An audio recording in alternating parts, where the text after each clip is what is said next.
Alright, hi guys. So I wanted to um, talk a little bit more about my Call of Cthulhu scenario. I've developed more ideas for it. I have an idea for an antagonist, um, so I wanted to discuss that, and then also just um, like thinking about how to design scenarios for this um, particular RPG. Um, thanks to some comments I got from on the previous video from Telemachus, one of my uh, dear subscribers, and some discussions I had in my last live stream um, while I was painting. Uh, I have an idea of what kind of to do, or in terms of antagonists. So um, the premise is for my kind of module or scenario, whatever this is. So basically, the investigators are in Hatay province. I'll explain the tablet here in a second, the image of the tablet, but are in the town of Alexandretta in uh, Syria. Today it's part of Turkey, and there's an archaeological team that went missing, and one of the um, professors overseeing it died under mysterious circumstances. Pretty kind of typical Lovecraftian setup, right? But um, and I wasn't sure what to do as like a Mythos antagonist, um, but uh, the um, the antagonist I decided, well, kind of the device that the um, archaeological team uncovers is, I decided to call it the Throne of Ninhursag. I guess that's how you say it. I found an ancient Mesopotamian goddess that, frankly, I picked it because I thought the name sounded good. So, but the idea in the scenario, it's not really like the actual creature or entity from mythology. It's Lovecraftian. So the idea is that this was like an old one that adopted this name, um, and it's this like Bronze Age kind of throne or seat that is mysteriously preserved, and it's uncovered in the dig site. And the kind of uh, like antagonist is that this entity wants to manifest, so it needs like a person and a to like a physical person as a victim to come into the world, and they have to be kind of like bound to this seat.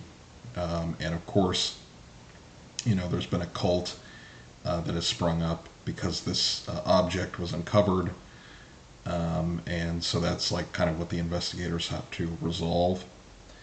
And if depending on what happens, as this would play out, there's a few different solutions, um, and I guess that leads me into my next point. So it would kind of manifest itself like in the Dunwich Horror, if you've ever read that story, which is a good story, like the creature at the end, that's kind of what I was thinking basically, and they put that story in the Keeper, the Investigator Handbook. So I thought that would make sense for kind of a Call of Cthulhu type scenario. Um, and the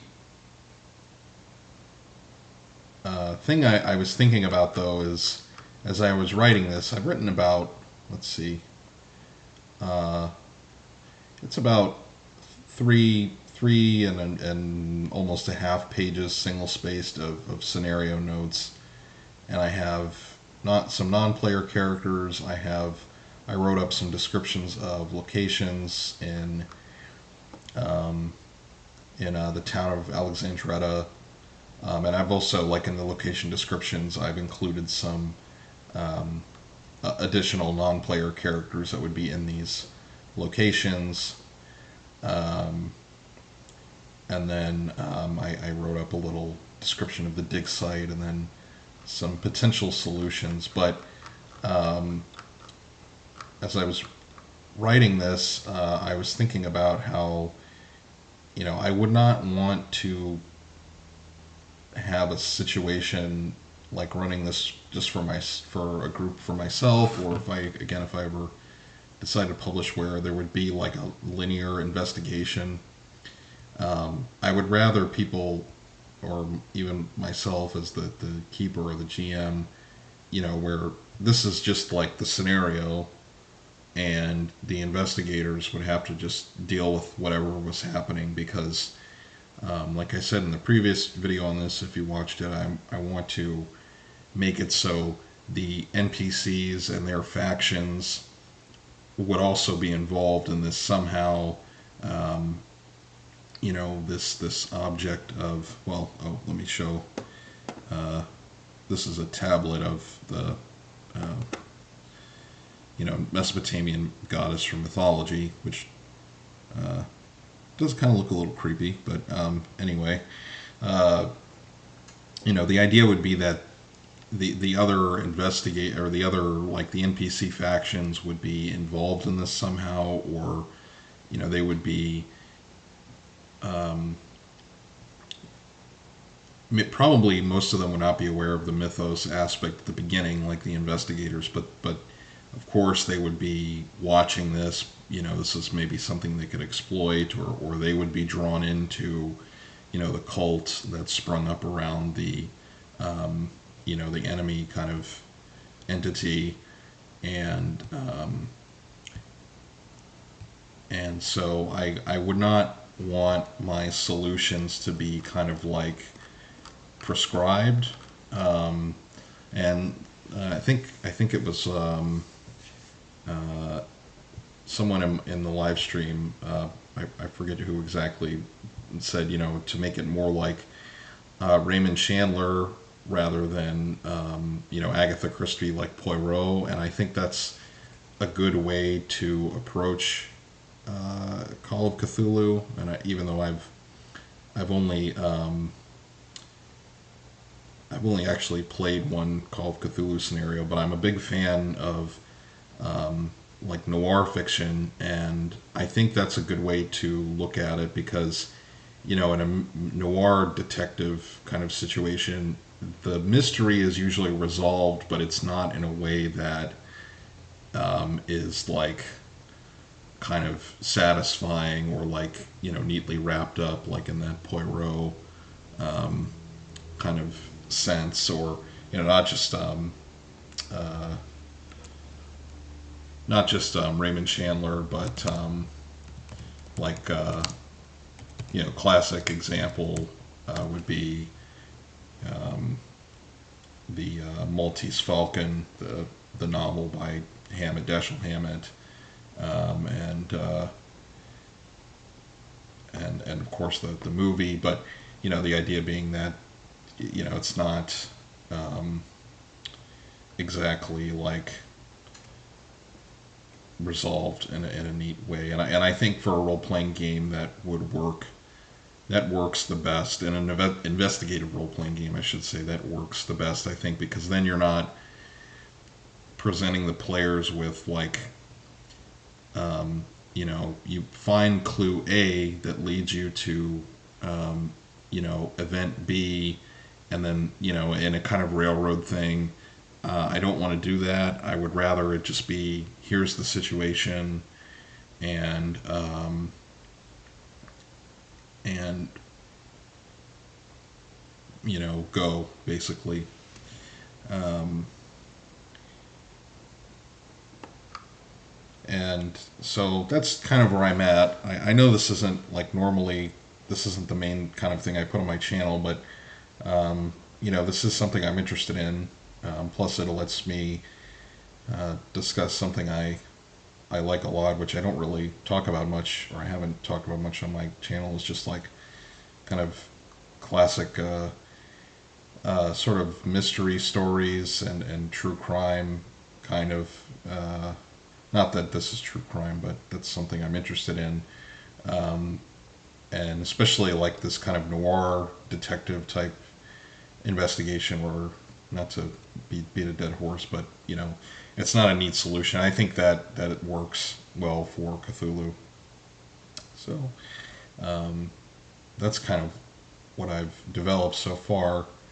And I don't know if I want to write that much more for this because again, I'm leery of like over defining things. I think that's also not good for a Call of Cthulhu scenario or really any role playing game scenario because I would rather a lot of stuff just emerge in the gameplay the way the investigators are interacting because as I'm writing this to run it as the keeper, I probably I would have players that would see things in the situation that I don't notice right now, but then as they would interact with it, it would come up through the gameplay. So I think I like what I've got so far. The only thing I will probably do as I think of it is maybe just come up with another location of and maybe write up a little bit more about the cult that's associated with this Ninhursag entity. Um,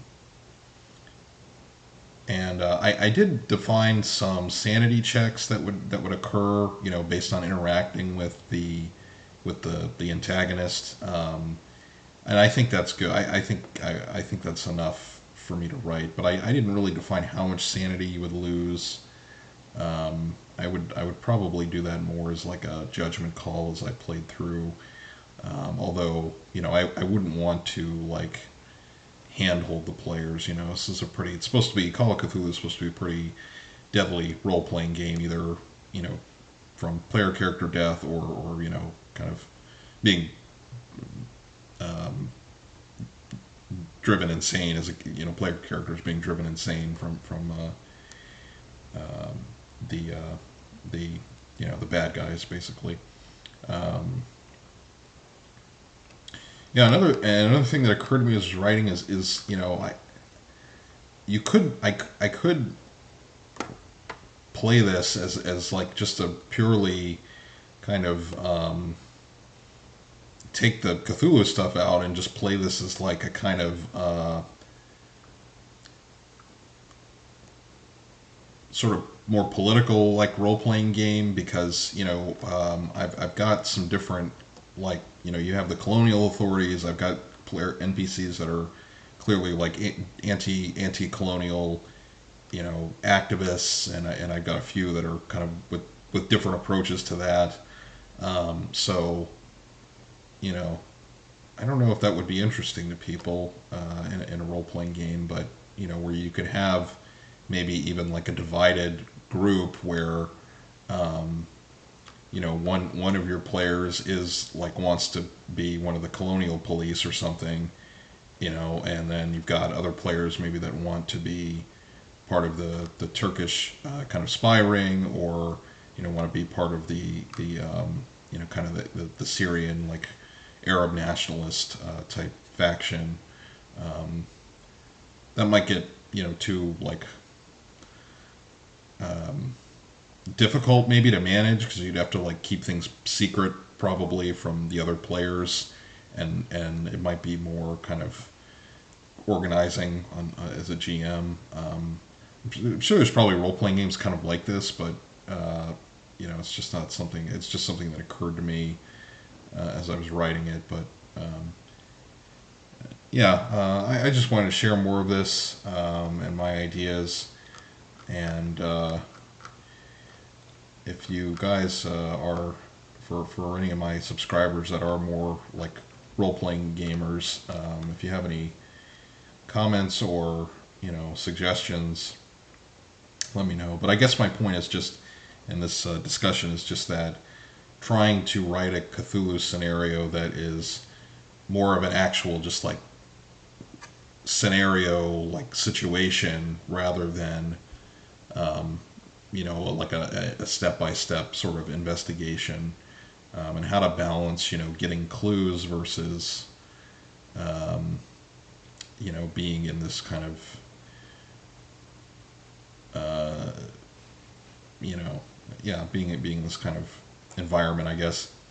And there is kind of a mystery to solve. I mean, there's the one of the professors has disappeared, so he would have to be found, and then one of the professors is allegedly dead, and I think I would probably really leave that up to what how the group interacted with it, because I was thinking maybe I could write it into the notes that the one professor Tingnagel is actually dead, or maybe he's not really dead, and he's with the cult or something, or and then the other professor, maybe he knows too much and is being held prisoner or something. But I think I would not rather not like define so much of this stuff, and just kind of keep it.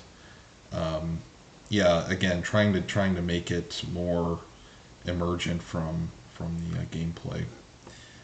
Okay, I think I'll wrap this one up. This is kind of a unstructured discussion, but maybe you found something interesting in this, and I hope you guys at least find it interesting. And thanks for listening or watching.